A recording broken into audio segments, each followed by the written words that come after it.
Hi there, I'm Anfisa and I'm from Grade Education Center. And in this video, I'm going to tell you key facts about the IELTS listening test, such as time, number of questions and parts, what happens in each part, as well as how listening is scored. Then we'll explore 8 key strategies for IELTS listening. So let's begin with the facts. The listening test lasts 30 minutes of actual listening. On top of that, in the paper-based version, you get 10 extra minutes to transfer your answers onto the answer sheet. And in the computer-based test, you get 2 minutes to check your answers. There are 40 questions altogether and 4 parts, which means 10 questions per each part. Before 2020, parts of the listening test were called sections. You may still see this word in some practice tests, but don't worry, the difference is only in the name. There are 2 modules in the IELTS test, general and academic. Regardless of the module, the listening test will be the same. Now, how is listening scored? To get Band 6, you need to answer at least 23 questions correctly. And to get Band 8, 35 of your questions must be correct. Each part has a fixed format and a certain type of questions. In Part 1, you hear a conversation between 2 speakers on a general topic. For instance, someone wants to buy a house, or someone is applying for a job. This part checks your survival English. In other words, it's the English that you might need if you move to the UK or Australia. You will need to listen for facts and complete gaps in a table or notes, writing down some exact information, such as dates or numbers or names of streets. In the second part, you hear a monologue, again about a general situation from real life. For instance, someone is given instructions to new company employees, or a guide is telling people about a museum. In this part, you get multiple choice questions of 2 types, with 1 or 2 correct answers. In Part 3, there's a conversation which will involve 2, 3 or 4 speakers, so it may be a bit more challenging to listen. They will be talking on an academic topic, for instance, about a project they are working on together as part of their studies. Questions here range from multiple choice to plan, flowchart, map or diagram completion. In Part 4, you will hear a lecture. One person will be talking on a scientific or academic subject. The task here is to complete long notes on this lecture. IELTS test takers usually need this certificate in order to either live and work or study in an English-speaking country. So you see how the format of the listening test covers both general and academic purposes of the test. Mind you, the types of questions you get in each part may differ. Thus, you may get a task on matching or map labeling in Part 2 or in Part 3. It is believed that parts of the listening test get more and more difficult as you go through it. To a certain degree, it's really true. But here is a catch. Candidates often make mistakes in Part 1, which seems to be the easiest one. They do this because they have to write some exact information, such as numbers, dates, and spell words correctly. So this increase in the level of difficulty is not that obvious, and you should stay attentive throughout the whole test. Which brings us to our first strategy for IELTS listening. Number 1. Stay alert during the whole test. The recording will be played once only, and you will not have a second chance to hear it. In the reading or writing test, you may think about those wonderful Australian dogs which you have read about in a reading passage, or about the topic of the essay for a while. It's okay to do so for half a minute or so.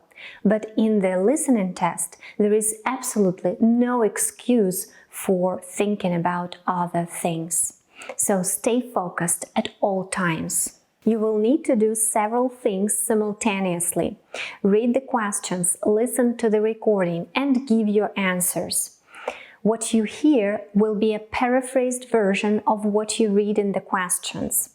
Same meaning, but different words. So you need not only to understand the recording, but to sort of catch the paraphrased meaning and match it with the questions all the time. For example, there may be a question. Tom was surprised to learn that A. Foxes have whiskers on their nose and legs. B. Foxes live in groups but hunt on their own. C. Foxes are similar to cats in their appearance. In the recording, you will hear that Tom mentions all three ideas, but he also adds, "Foxes have a lot in common with cats. I didn't realize that before." That will be the clue to the answer.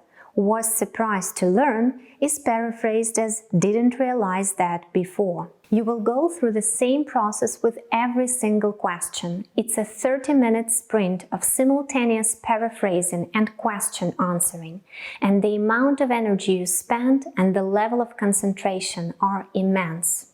Number 2. Start reading the questions immediately. When the recording for part 1 starts, the speaker will tell you some information and then say, "Now you have some time to look at part 1." Don't wait for this command. Start reading the questions immediately.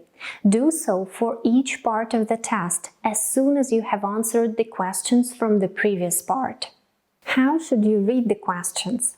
First of all, focus on keywords. Nouns, verbs, adjectives which carry the meaning.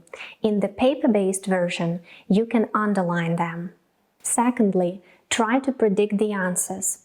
If this is a question on completion, think what type of word is missing. A noun, an adjective. If it is a noun, is it singular or plural? If you have to complete a map, then look at all the objects that have names and think what names could be given to the other objects. Number 3. Remember about the instructions. How many words can you write in one gap? Can you write any numbers? How many options do you need to choose? Always check the instructions. Don't spend too much time on this, but make sure you know what you have to do. Number 4. Listen to question 1, keep question 2 in mind. When you are listening for one question, you never know when the information about it will start and when it will finish, and the speaker will move on to the next question. In order not to miss this transition, always keep 2 questions in mind, which go one after another. 5. You've answered one question, switch to the next one.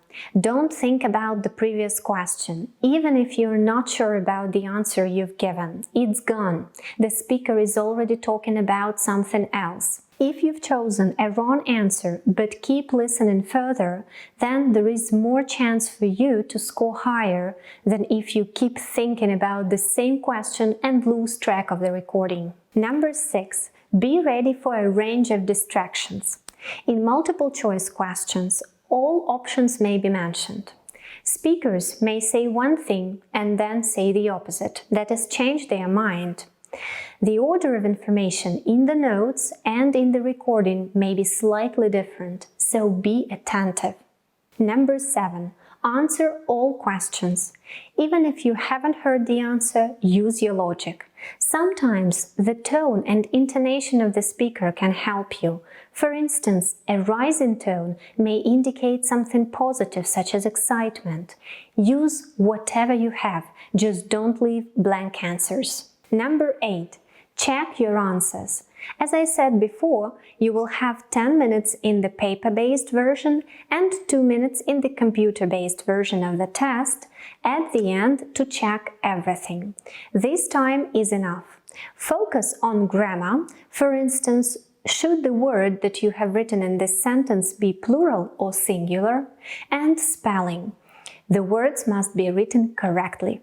These were our basic strategies on IELTS listening. We are going to give you more specific guidance on each question type in the following videos. Meanwhile, one more piece of advice to go. Apart from completing practice tests, we recommend that you start listening every single day. Choose a range of podcasts, television programs, or other sources. You need 3 things. Number 1, variety. A variety of topics and a variety of accents: British, Canadian, Australian, and so on. Number 2, consistency versus amount.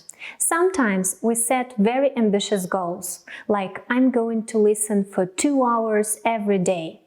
But then we look into our schedule and see that there are no spare 2 hours.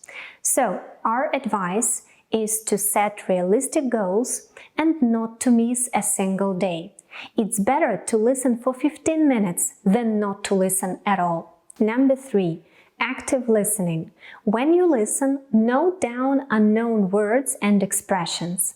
Check their spelling and summarize what you hear.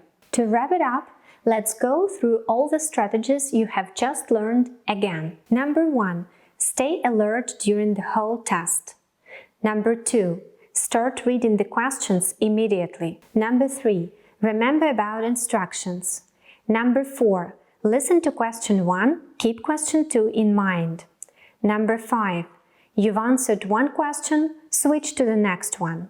Number 6, be ready for a range of distractions. Number 7, answer all questions. Number 8, check your answers. Move on to the next videos and keep up the good work.